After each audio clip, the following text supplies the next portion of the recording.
നമസ്കാരം, Tirurangadi today news അപ്ഡേറ്റിലേക്ക് സ്വാഗതം. സ്വർണ്ണവില കേട്ട് ഞെട്ടിയോ? എന്നാൽ എല്ലാവർക്കും സ്വർണ്ണം വാങ്ങാം. തോബ ജ്വല്ലറി അവതരിപ്പിക്കുന്നു ലൈറ്റ് വെയ്റ്റ് കളക്ഷനുകൾ, അതിമനോഹരമായ ഡിസൈനുകൾ, 1 ഗ്രാം മുതൽ നെക്ലസുകൾ, ബ്രേസ്ലെറ്റുകൾ, റിങ്ങുകൾ, മിതമായ പണിക്കൂലിയും ആയുഷ്കാല മെയിന്റനൻസ് സപ്പോർട്ടും. ഇനി എന്തിനു സ്വർണ്ണം വാങ്ങാൻ കാത്തിരിക്കണം? ചെമ്മാട് തോബ ജ്വല്ലറിയുടെ ഷോറൂം ഉടൻ സന്ദർശിക്കൂ. വാർത്തകൾ വിശദമായി. കൊടിഞ്ഞി കടുവള്ളൂർ AMLP സ്കൂൾ 57-ാം വാർഷികവും യാത്രയപ്പ് സമ്മേളനവും പുസ്തക പ്രകാശനവും സംഘടിപ്പിച്ചു. 26 വർഷത്തെ സേവനത്തിനു ശേഷം വിരമിക്കുന്ന KM ഹാജറ ടീച്ചർക്കാണ് യാത്രയപ്പ് നൽകിയത്. പരിപാടി നന്നമ്പ്ര ഗ്രാമപഞ്ചായത്ത് പ്രസിഡന്റ് തസ്ലിന പാലക്കാട്ട് ഉദ്ഘാടനം ചെയ്തു. ഉറക്കവും കഴിഞ്ഞാൽ വീണ്ടും അവർ ഈ ഒരു പ്രോസസ്സിലേക്ക് തന്നെ വരുന്നത്. അപ്പം നമുക്ക് വിശ്വസിച്ചേൽപ്പിക്കാൻ അത്രമാത്രം കുട്ടികളായിട്ട് അടുത്ത അധ്യാപകരാണ് ഇവിടെ ഉള്ളത് എന്നുള്ളത് ഇന്നത്തെ ഒരു ദിവസം. ഞാനിപ്പോൾ സത്യത്തിൽ കടുവള്ളൂർ സ്കൂളിലേക്ക് ആദ്യമായിട്ട് വരിക. എൻ്റെ ആദ്യത്തെ ഒരു പരിപാടിയാണ് ഇവിടെ. അപ്പം അത്രയും വ്യക്തമാണ് ഇവിടുത്തെ അധ്യാപകരും മക്കളും തമ്മിലുള്ള ആ ഒരു അത്രയും സന്തോഷം തോന്നി എനിക്ക് ആ പരിപാടി കണ്ടപ്പോൾ. നമുക്കൊക്കെ അറിയാം, പിന്നെ ഇന്നലെ തുടങ്ങിയിരുന്നില്ല നമ്മുടെ പരിപാടി. ഇന്നലെ മുതൽ തുടങ്ങിയ പരിപാടി നമ്മുടെ ടീച്ചർക്കുള്ള യാത്രയപ്പ് സമ്മേളനം. ഒരു അധ്യാപകൻ്റെ കാലഘട്ടം, അവരുടെ ഒരു സർവീസിൽ ഒരു അധ്യാപകനായത് മുതലും അവർ ആ സമയം ആ പീരീഡ് കഴിയുന്നത് വരെ. ഇപ്പോൾ ടീച്ചറെ കണ്ടാൽ ഹാജറ ടീച്ചർ 56 വയസ്സായി എന്നൊക്കെ പറയാമെന്ന് മാത്രമേ ഉള്ളൂ. ടീച്ചർ ഇപ്പോഴും നല്ല ചെറുപ്പം, നല്ല ചുറുചുറുക്കോട് കൂടെ ഓടി നടക്കുന്നുണ്ട്. അതേക്കാലത്തും അങ്ങനെ തന്നെ ആവട്ടെ എന്ന് പ്രാർത്ഥിക്കുകയാണ്. അപ്പോൾ നമ്മുടെ ആ ഒരു കാലയളവിൽ പിന്നെ കുട്ടികൾക്ക് ഇവിടെ ഈ പിന്നെ ഒരു 4ാം ക്ലാസ് വരെ ഒരു കുട്ടി ഇവിടെ PTA പ്രസിഡന്റ് പനക്കൽ അബ്ദുൾ മജീദ് ചടങ്ങിന് അധ്യക്ഷത വഹിച്ചു. അധ്യാപകരും വിദ്യാർത്ഥികളും മനോഹരമായ ചുവടുവെച്ചാണ് ടീച്ചർക്ക് യാത്രയപ്പ് നൽകിയത്.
ആരോഗ്യ വിദ്യാഭ്യാസ standing committee chairperson VK Shameena, ward മെമ്പർമാരായ ഊർപ്പായി സൈദലവി, നടുത്തൊടി മുസ്തഫ, മുൻ PTA president Mushtaq Pathur, Maimoona teacher, M Muneer master, Abdul Rasheed Manikandathil, P Rafi, PK Subair, പ്രധാനാധ്യാപകൻ AP അബ്ദുൾ സമദ് എന്നിവർ ചടങ്ങിൽ സംസാരിച്ചു.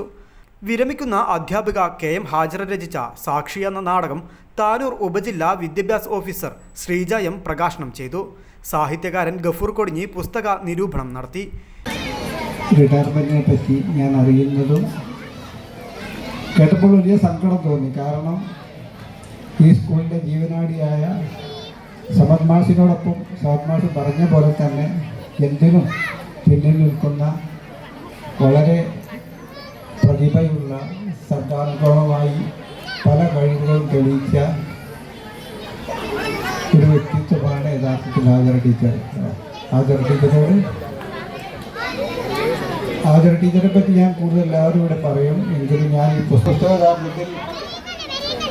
6 നാടകങ്ങളുടെ സമാഹാരമാണ്.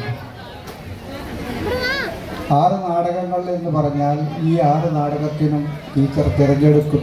ചടങ്ങിൽ LSS ജേതാക്കളായ വിദ്യാർത്ഥികളെയും വിരമിക്കുന്ന അധ്യാപിക KM ഹാജറയെയും ആദരിച്ചു. 2 ദിവസങ്ങളായി വിദ്യാർത്ഥികളുടെയും പൂർവ്വ അധ്യാപകരുടെയും വിവിധ കലാപരിപാടികളും കലാഭവൻ കൃഷ്ണന്റെ കോമഡി ഷോയും അരങ്ങേറി.